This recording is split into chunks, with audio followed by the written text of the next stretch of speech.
రాష్ట్రంలో ప్రజల మీద కక్ష కట్టిన రాజకీయ నాయకుడు ఎవరైనా ఉన్నారంటే అది జగన్మోహన్ రెడ్డి.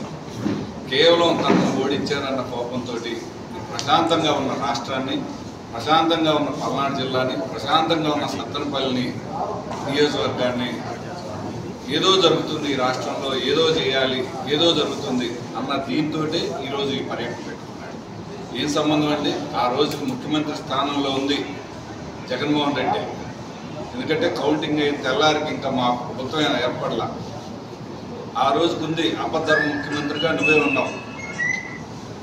కానీ నీ దాంట్లో జరిగినా కూడా తెలుగుదేశం పార్టీకి రంగు పోయటం ఎంతవరకు సబ్బు? కనీసం ఆ ఊర్లో తెలుగుదేశం పార్టీ నాయకులందరూ కూడా సౌమ్యులు, మంచివాళ్ళు. ఇటువంటి వివాదాలకు కూడా పోరు.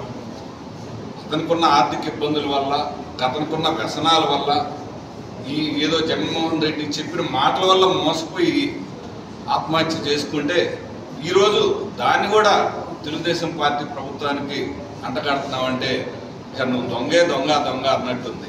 నిజంగా దేనితోటైనా మెట్టుతోటి కొట్టాలంటే నిన్నే కొట్టాలి జగన్మోహన్ రెడ్డి. ఎందుకంటే ఆ పాపం నీది. నీ మాటలు నమ్మి మోసపోయింది నీ పార్టీ వైసీపీ కార్యకర్తలు.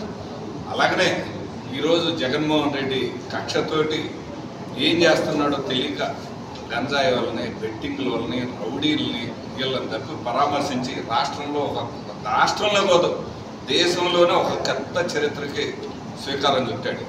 గంజాయాలని పలకరించవచ్చు, ఏమి ఇబ్బంది లేదు. ప్రజల్లో కూడా ఒక గంజాయాలు మంచి వాళ్ళు, గంజాయి దాకే వాళ్ళని ఒక అభిప్రాయం కనిపిస్తాడు. రౌడీలని పలకరించవచ్చు, రౌడీలను కూడా పలకరించవచ్చు ఒక రాజకీయ నాయకుడు కొత్త అధ్యాయం. అలాగనే బెట్టింగ్ వాళ్ళని పరామర్శించవచ్చు. అలా పలు రకాలుగా ఎవరెవరైతే విధ్వంసకారులు ఉన్నారో వాళ్ళందరినీ పలకరించి కొత్త అధ్యాయానికి ఈ దేశంలోనే శ్రీకారం చుట్టిన ఏకైక నాయకుడు ఎవరన్నారంటే జగన్మోహన్ రెడ్డి.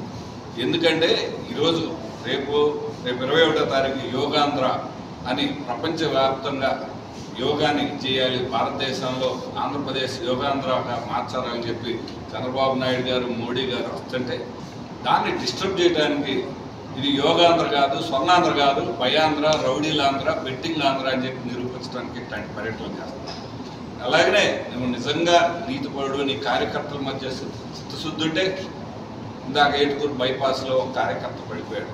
నీ కాన్వాయ్లో నీ వాహనమే అని చెప్తున్నారు అందరూ. అక్కడ ఇందాక మేము వెళ్ళాం అందరం. నీ కార్యకర్తలే చెప్పుకుంటున్నారు జగన్ వాహనం నీకుందని. అయినా నువ్వు కనీసం ఆగలేదు, చూడలేదు, వెళ్ళలేదు. కనీసం నీ కార్యకర్తలు టైంకి హాస్పిటల్ తెచ్చిన ఆ కార్యకర్త బతికేవాడు.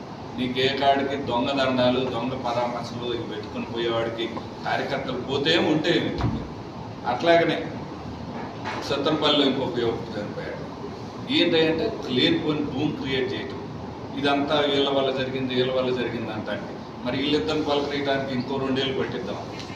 మేము ఒకటే చెప్తున్నాం, జగన్మోహన్ రెడ్డి నువ్వేదో చెయ్యాలి అంటే ఏం కుదరదు. ఈరోజు నువ్వు కక్ష కట్టి తల్లికి వందనం పేరుతోటి ఆంధ్ర రాష్ట్ర ప్రజలందరూ కూడా ఆనందోత్సవాలతో ఉంటే ఎక్కడ పార్టీకి మంచి మైలేజ్ వచ్చిందో తెలుగుదేశం పార్టీకి కానీ, కూటమి ప్రభుత్వానికి కానీ అని ఇలాంటి చెత్త పర్యటనలు పెట్టుకొని ప్రజలను కన్ఫ్యూజ్ చేసి నేను ఎప్పుడు ఎవరు ఆపలేదు, ఎక్కడికి వెళ్ళినా కూడా స్వేచ్ఛగా పర్మిషన్స్ ఇచ్చారు. కానీ నువ్వు పోతున్న చోటల్లా వదిల్లో మొన్నంతే మహిళల మీద దాడులు చేయించావు, ఈ రోజు అంతే ఏదో ఒక విధ్వంసం జరుగుతుంది. దీన్ని బట్టి ఏమవుతుంది, ప్రకృతికి కూడా నిజంగా చెప్పాలంటే ఇందాక నాని గారు అన్నట్టు ప్రకృతి కూడా ఒప్పుకోవట్లే నీ పర్యటనని.